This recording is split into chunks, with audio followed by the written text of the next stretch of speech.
Robin Stern, Ph.D., is the Associate Director of the Yale Center for Emotional Intelligence, where she works every day to make the world a more equitable and compassionate place for all.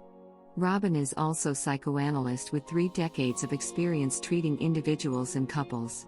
She is a Yale Public Voices Fellow whose work is frequently published in popular media outlets, and she serves on the advisory board of UN Women for Peace, Think Equal, Crisis Text Line, and I'll Go First. I've counseled hundreds of victims of gaslighting. Here's how to spot if you're being gaslighted. Gaslighting, explained. The term has been everywhere since Donald Trump's inauguration, so much so that the Oxford Dictionaries named it one of the most popular words of 2018, gaslighting. It hasn't just seeped into our lexicon. It is now part of how we acquire information. Anderson Cooper's nightly news roundup, Anderson Cooper 360, has a special series called We'll Leave the Gaslight On, dedicated to the lies of politicians. In the vernacular, the phrase to gaslight refers to the act of undermining another person's reality by denying facts, the environment around them, or their feelings. Targets of gaslighting are manipulated into turning against their cognition, their emotions, and who they fundamentally are as people. If a wife tells her husband that he is shirking child care responsibilities and he responds by refusing to acknowledge that it's even happening, he is gaslighting her. Maybe we're all being gaslighted by the president or other political figures, but it's likely there's someone much closer to us doing the job. Most of us have been gaslighted at some point in our lives, making it important to learn how to spot the technique, shut it down, and minimize the psychological impact on our daily lives. When left unexamined, gaslighting can have a devastating and long-term impact on our emotional, psychological, and sometimes physical well-being. I'm a licensed psychoanalyst and the Associate Director of the Yale Center for Emotional Intelligence, and over the years, I have spoken with hundreds of people experiencing gaslighting in their personal lives. It's why I coined the term gaslight effect in my 2007 book, referring to the long-term consequences of experiencing repeated gaslighting over time. My book was re-released earlier this year when gaslighting became a cultural phenomenon, specifically, the constant lies from the Trump administration while his supporters trumpeted his fast and loose twisting of reality. The phrase originated from a 1938 mystery thriller written by British playwright Patrick Hamilton called Gaslight, made into a popular movie in 1944 starring Ingrid Bergman and Charles Boyer. In the film, husband Gregory manipulates his adoring, trusting wife Paula into believing she can no longer trust her own perceptions of reality. In one pivotal scene, Gregory causes the gaslights in the house to flicker by turning them on in the attic of the house. Yet when Paula asks why the gaslights are flickering, he insists that it's not really happening and that it's all in her mind, causing her to doubt her self-perception.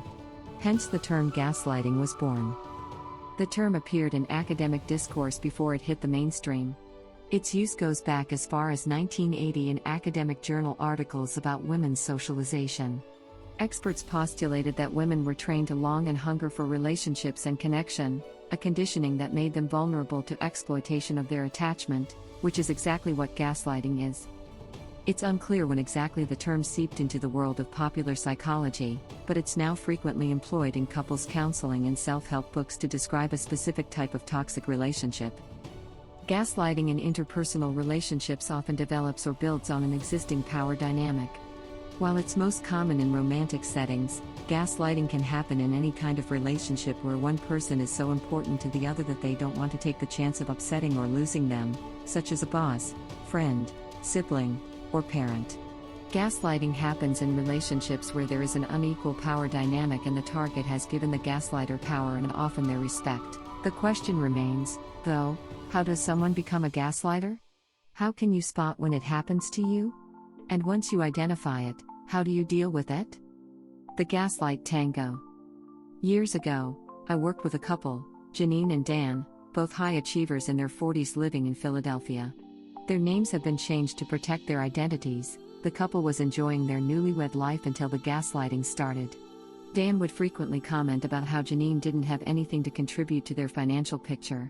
At first, Janine didn't take the criticism seriously. Even though she admittedly wasn't great at saving, she was making a great salary and contributed her fair share. She dismissed Dan's barbs as cute and part of their banter.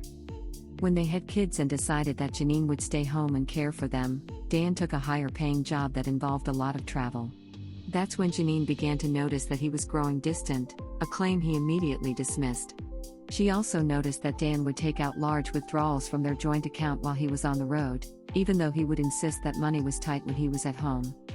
She confronted Dan, believing he could be having an affair, which was met with Dan's insistence that she was imagining things. When Janine pushed back, he kept repeating, "You don't know anything about money. Hasn't that already been established?" She became increasingly anxious about money, believing that it wasn't her strong suit, and whenever she brought up anything about Dan's expenditures, he would respond with contempt and tell her she was a disaster with money. Over time, Janine's belief that an affair was occurring strengthened, yet she stopped asking, which made her more anxious. But she somehow felt less and less entitled to knowing anything about his life. After all, she really was a nightmare with money. They stopped couples therapy, claiming that the cost was too high. The last time I heard from Janine, Dan had admitted to being involved in another relationship. Janine wondered if it was her fault by being such a pain to him about money. I witnessed situations like Janine and Dan's over and over again in my practice. In many cases, the gaslighting occurred over both accurate accusations, Dan was spending a lot of money on the road, and emotional complaints. Janine noticed that Dan was distancing himself. The latter is an important gaslighting technique. Undermining a partner's emotions and feelings is a way to deny their reality. Continuous invalidity of how the other partner feels about a situation is just as effective as saying their perceptions are wrong. The emotional chopping away during those moments has the effect of convincing the other person that they could be imagining or making up scenarios that don't exist, when in all reality, what that person is feeling or experiencing is real. As Matthew Zawadzki, Ph.D., noted in his 2014 article on the topic, gaslighting techniques radically undermine another person that she has nowhere left to stand from which to disagree, no standpoint from which her words might constitute genuine disagreement. What turns us into gaslighters? For gaslighters like Dan, the technique is a way to control the moment in the relationship, to stop the conflict, to ease some anxiety and feel in charge again.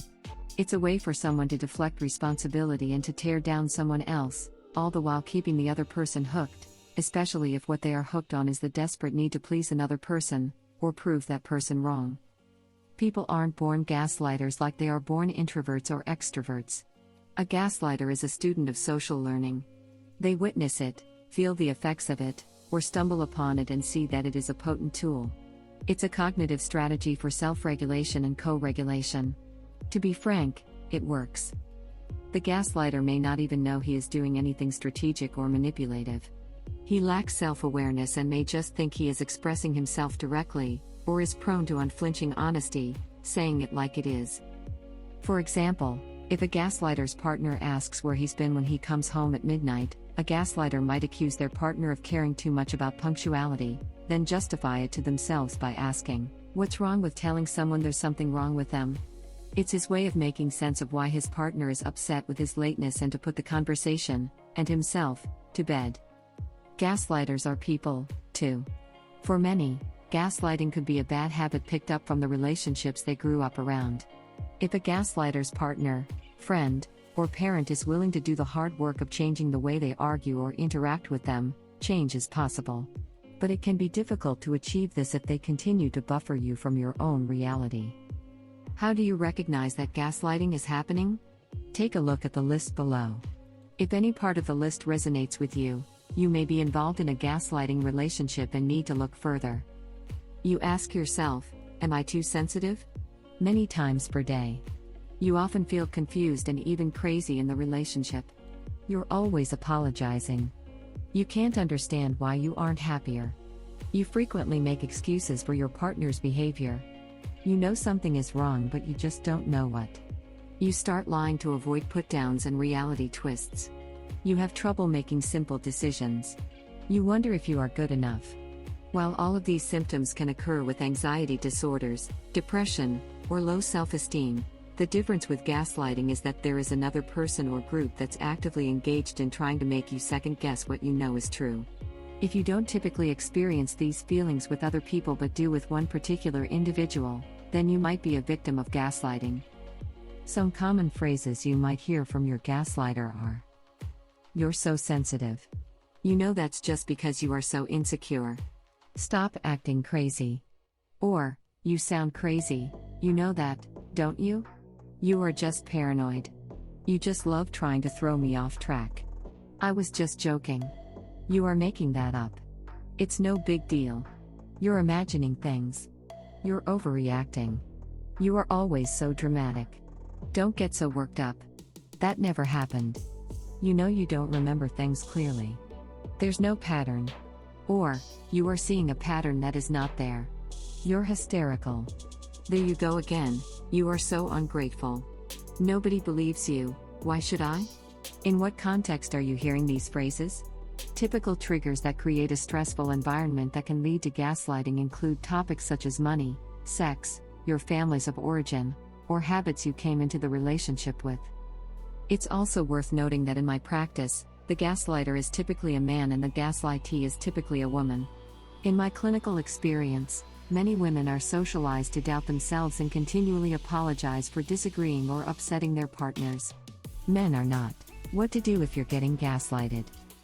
It can be excruciatingly difficult to pull oneself out of a gaslighting power dynamic like the one Janine was experiencing. But it is possible. The antidote to gaslighting is greater emotional awareness and self-regulation, both the knowledge and the practice. Using these emotional skills, gaslightees come to learn, or accept if they already knew and were caused to forget, that they don't actually need anyone else to validate their reality, thereby building self-reliance and confidence in defining their own reality. They will also learn that it's possible to manage those uncomfortable feelings of standing in their own certainty in opposition to a gaslighter. This can be especially challenging if the gaslightee is a victim of abuse and requires a significant shift in mindset and skills through therapy. Here are steps that have helped my patients and my friends over the past 2 decades. 1. Identify the problem. Recognizing the problem is the first step. Name what is going on between you and your spouse, friend, family member, colleague, or boss. 2. Sort out truth from distortion.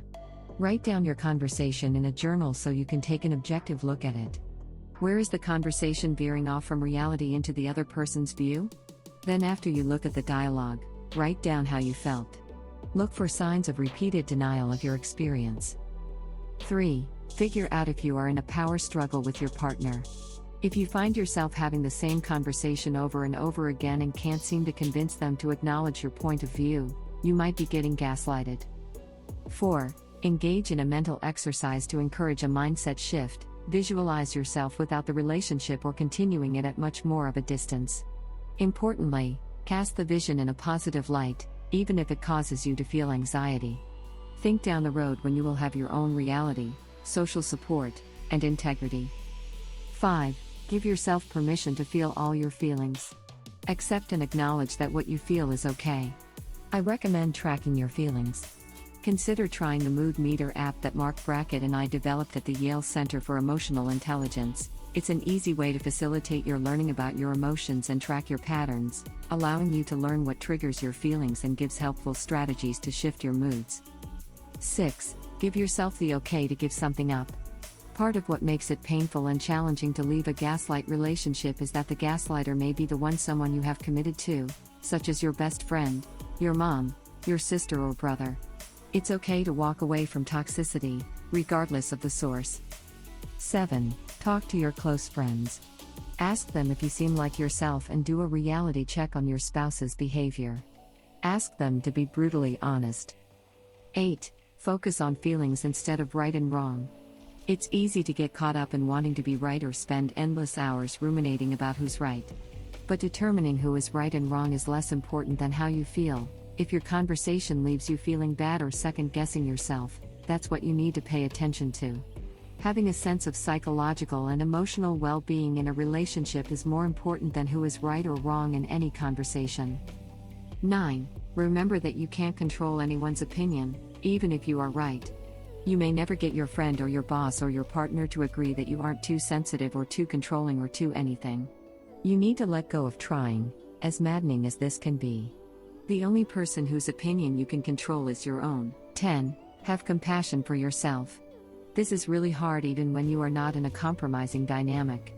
But when you are not feeling confident and strong, it's even harder to give yourself the benefit of the doubt. Kindness, and love. It will be a healing influence and help you move forward in your decision making. Now is a time for self-care. Gaslighting is not the same as sensitivity. It's important to separate gaslighting from genuine disagreement, which is common, and even important, in relationships. Not every conflict involves gaslighting, and, of course, there are healthy and helpful ways to resolve conflicts. Gaslighting is distinct because only one of you is listening and considering the other's perspective, and someone is negating your perception, insisting that you are wrong, or telling you your emotional reaction is crazy/dysfunctional in some way. Nor are victims of gaslighting just being overly sensitive. People can be more susceptible to emotional harm than others for a variety of reasons, but gaslighting isn't about individual personality differences. It's about knocking one's understanding of reality off balance. One couple I counseled, Larry and Dana, came to me because Dana was uncomfortable that Larry had started hanging out late into the night with friends. But when Dana expressed that his actions made her feel like he was choosing other people over her, Larry responded by denying her feelings and denying that he was even staying out all that late. If Larry had affirmed Dana's reading of the situation and responded that he wanted to strengthen his friendships, or that he felt Dana was distancing herself from him and that's why he was spending more time with his friends, he wouldn't be gaslighting. Note that being affirmed doesn't mean that someone is telling you that you're always right. That's a form of gaslighting, too. Even if you have been gaslighted, and make no mistake, it is a form of abuse, that doesn't mean that things can't be remedied.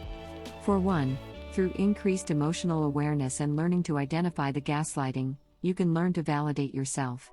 When others challenge your perception, ignore them. It's the self-doubt that is so crippling in gaslighting. In the film Gaslight, Paula, now realizing that Gregory has been manipulating her, turns the tables on him. In the final scene, Gregory has been tied to a chair by police. When Paula enters the room, he instructs her to get a knife and cut him loose. But Paula gaslights him by pretending that she is too mentally ill, a reality that he has constructed for her, to carry out his instructions. You are the architect of your own reality. If you're looking at the beams and walls and telling yourself, "Wait, I know this just isn't true," then the gaslight might be on.